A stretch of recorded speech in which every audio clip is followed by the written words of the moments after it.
Kalau tidak ada, saya akan lanjutkan dengan thresholding yang berikutnya, yaitu adalah adaptive thresholding. Adaptive thresholding di sini prosesnya tidak secara global, tapi secara lokal, karena dia memperhitungkan proses pencahayaan yang tidak merata. Jadi terkadang karena ada faktor pencahayaan yang mempengaruhi gambar yang kita dapatkan, itu akan menghasilkan segmentasi yang tidak terlalu bagus kalau kita menggunakan global thresholding. Sehingga dengan teknik adaptif ini, dia tidak melakukan prosesnya secara global keseluruhan pada image, tapi image itu dibagi menjadi sub-sub citra, dan kemudian di masing-masing sub citra itu diperiksa satu persatu, lalu dilakukan proses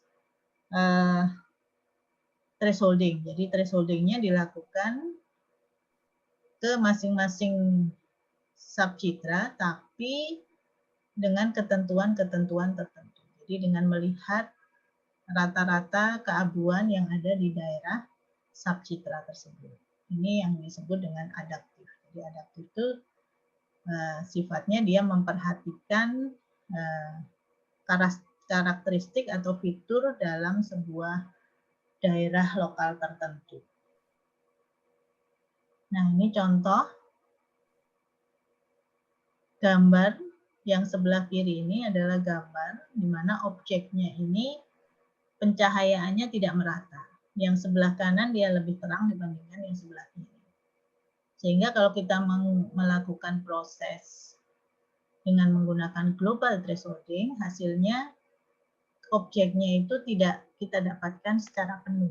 Jadi dia akan terputus. Daerah yang lebih gelap itu akan dikategorikan sebagai background. Ya, dibandingkan dengan daerah yang lebih terang. Jadi kita tidak bisa mendapatkan seluruh daerah dengan baik. Nah, untuk itu, dengan menggunakan adaptive thresholding ini, kita bisa membuatnya menjadi lebih banyak bagian dari objek ini yang bisa kita dapatkan. Nah, yang mempengaruhi hasil ini juga dipengaruhi oleh pembagian dari sub-image-nya. Jadi caranya adalah dengan membagi image tersebut menjadi sub-image. Jadi misalkan dibagi berapa, terserah. Dibagi 9, dibagi 8, dan seterusnya. Nah, untuk masing-masing di sini itu nanti dicek. Yang dicek apanya? Jadi semua subcitra itu dianggap tidak berisi boundary, tidak berisi garis. Di sini kan contohnya, ini kan tidak berisi garis. Itu dia akan mempunyai varians atau standar deviasi, akar dari standar kuadrat dari standar deviasi itu adalah varian yang kurang dari 75. Sedangkan subcitra yang berisi boundary itu yang garis, ada garisnya ini, ya, maka dia mempunyai varians lebih dari 100. Jadi kita cek dulu setiap sub ini apakah dia mengandung boundary atau tidak mengandung boundary. Setelah itu, jadi yang subcitra yang variannya lebih besar dari 100 itu disegmentasi dengan menggunakan threshold yang dihitung dengan menggunakan algoritma iteratif yang sudah dibahas sebelumnya. Artinya dengan menggunakan teknik global thresholding. Nah, nilai T mula-mula itu diperoleh dari nilai tengah antara nilai keabuan maksimum dengan nilai keabuan minimum. Jadi kalau nilai maksimumnya itu misalkan di daerah tersebut 100, nilai maksimumnya 120, maka nilai T mula-mula adalah antara itu. Jadi sekitar 110. Ya. Kemudian untuk semua subcitra yang variansinya atau variannya kurang dari 100, itu istilahnya diperlakukan sebagai citra komposit. Ini artinya kita langsung saja mensegmentasi dengan menggunakan threshold tunggal.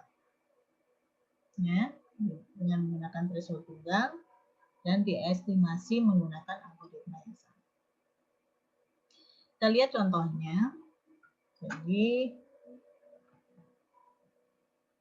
di sini misalkan ada citra 5 kali 5, 256.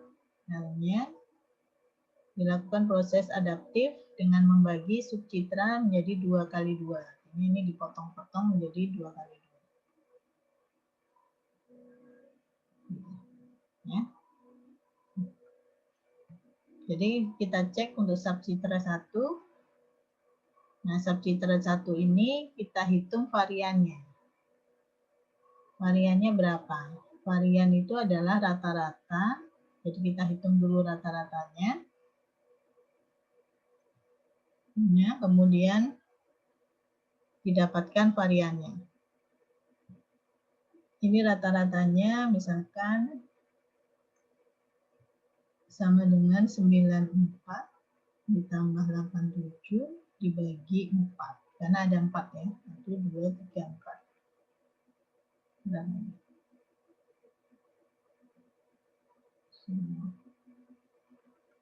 terus 17, 118 dibagi 4 sekitar 6, 10, 15, 23, 5. Ya, sekitar 65. Nah, variannya 65. Variannya kurang dari 100.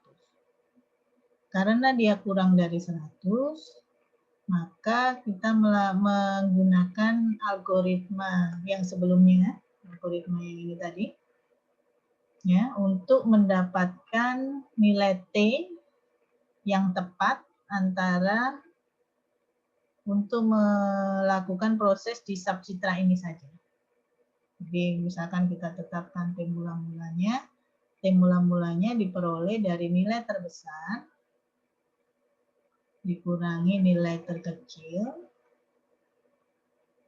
dibagi 2. Ditambah dengan nilai yang terkecil. Nah, ini kita nanti dapatkan nilai T mula-mulanya. Nah, kemudian T mula-mula ini kita proses sehingga nanti akan dapatkan nilai T. Sama seperti proses sebelumnya. Demikian juga kita lakukan untuk yang kedua dan seterusnya. Nah, seperti apa prosesnya? Kita lihat.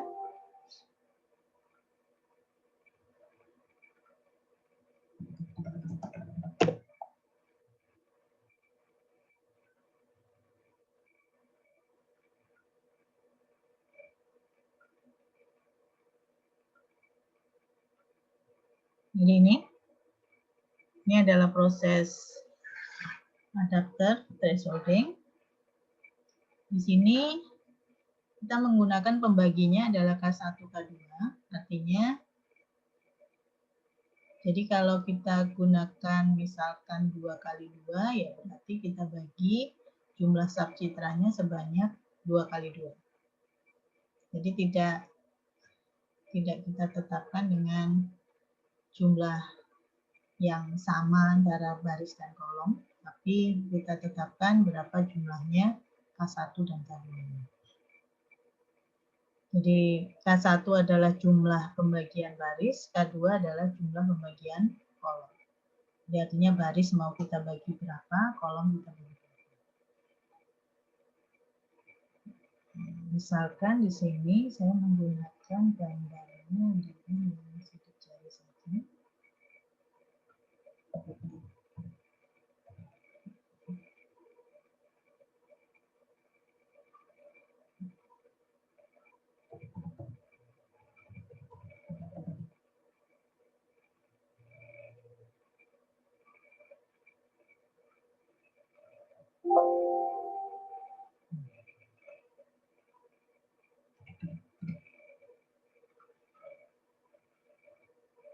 Nah, ini gambarnya. Nah, ini akan kita bagi, dia barisnya ada 4, kolomnya ada 6. Jadi 4 baris, 6 kolom.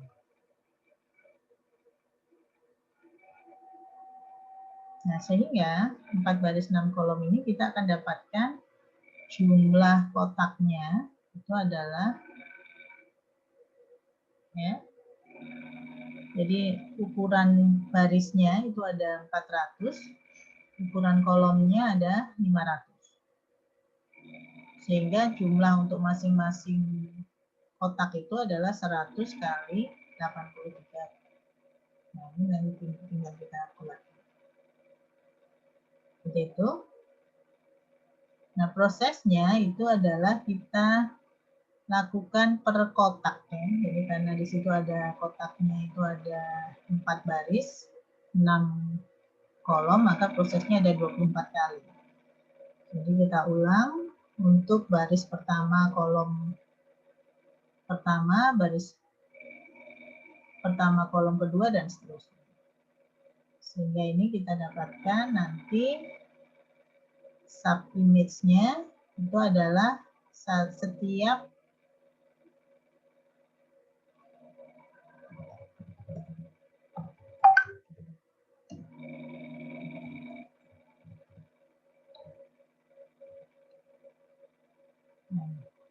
jadi potongan di sini kita ambil potongan, setiap potongan yang kita mulai dari yang paling kiri terlebih dahulu. Yang paling kiri terlebih dahulu kita ambil ya, sebesar ini. Kemudian dihitung varian. Ini variannya. Kemudian kita dapatkan, karena di sini kita menggunakan standar deviasi, kalau varian kan dikuadratkan. Standar deviasi kemudian dikuadratkan. Lalu dicek di sini kalau dia variannya lebih besar dari 100, maka kita melakukan proses global thresholding. Ya. Jadi kita menggunakan proses global thresholding untuk mendapatkan T. Jadi T mula-mula kita tetapkan terlebih dahulu. Nah, kemudian kita lakukan proses global thresholding. Global thresholding tadi. Ini kita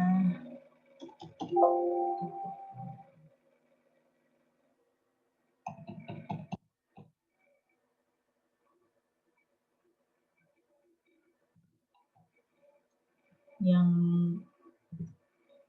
program untuk global thresholding tadi itu kita jadikan function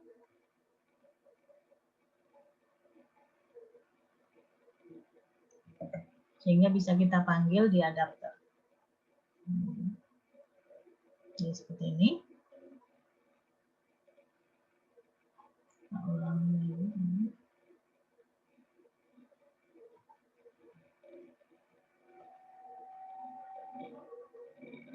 Ya, ini sudah dapat standar deviasinya. Kemudian kita hitung nilai T mula-mulanya. Ya, jadi ini kita dapatkan dari nilai terbesar dalam subimage dikurangi dengan nilai terkecil dalam subimage dibagi. Lalu dengan menggunakan global thresholding kita dapatkan nilai dari T2-nya.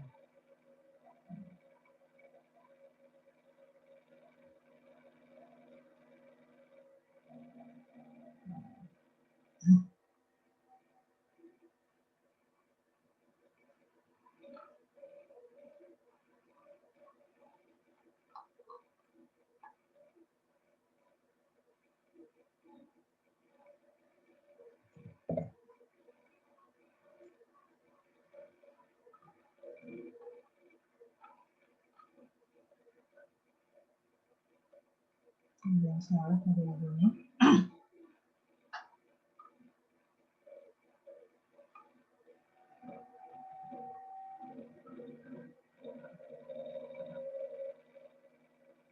Nah, ini kita dapatkan hasilnya adalah seperti ini. Dari hasil ini. Ya. Dari kotak yang kecil tadi, kita dapatkan dengan global thresholding.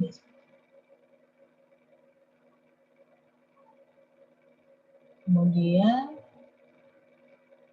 setelah itu diulang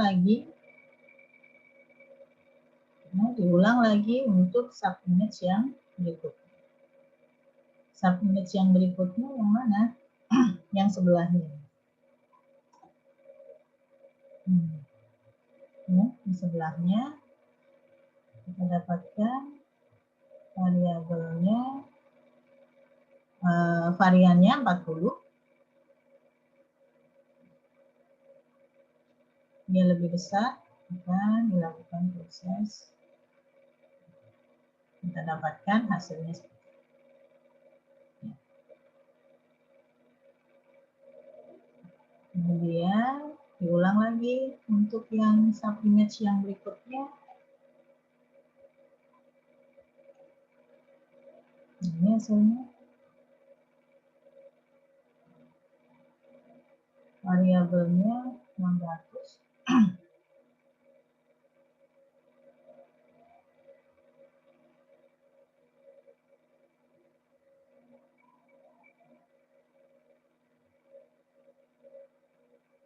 Ini hasil.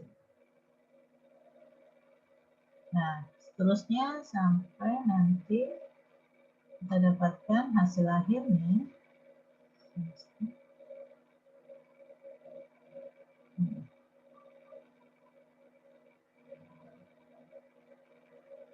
Hasilnya digabungkan kembali menjadi G.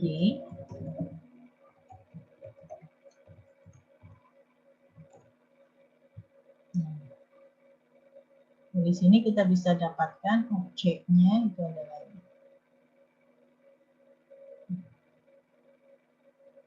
Jadi tersambung. Nah, ini seperti apa bentuknya itu tergantung pada pembagiannya ya. Jadi hasil pembagiannya berbeda. Jadi misalkan di sini saya ganti dia 4x4 gitu. Itu juga nanti hasilnya akan berbeda.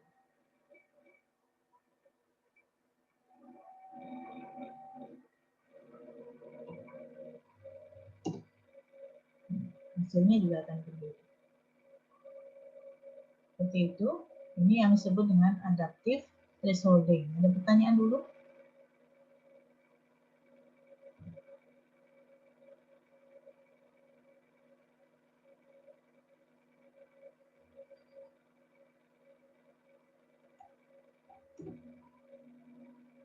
Ya. Jadi prosesnya adalah per subimage, diperiksa satu persatu. Semakin detail, kalau ini misalkan saya bagi menjadi 2x2 saja, ini juga nanti akan berbeda hasilnya.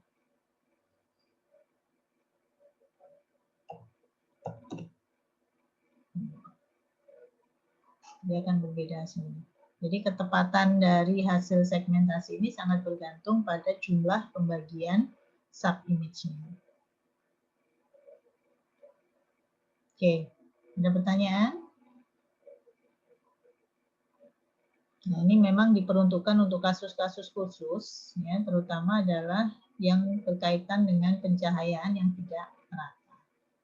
Ini contoh lain. Kalau kita menggunakan global thresholding untuk gambar X-ray seperti ini ada bagian-bagian yang tidak bisa terambil dengan baik, tapi kalau kita lakukan proses dengan adaptive thresholding, yang bawah kita akan dapatkan bagian-bagian yang tidak bisa terambil dengan baik dengan menggunakan global thresholding, dia bisa terambil. Ini kelebihan dari adaptive thresholding atau adapter thresholding.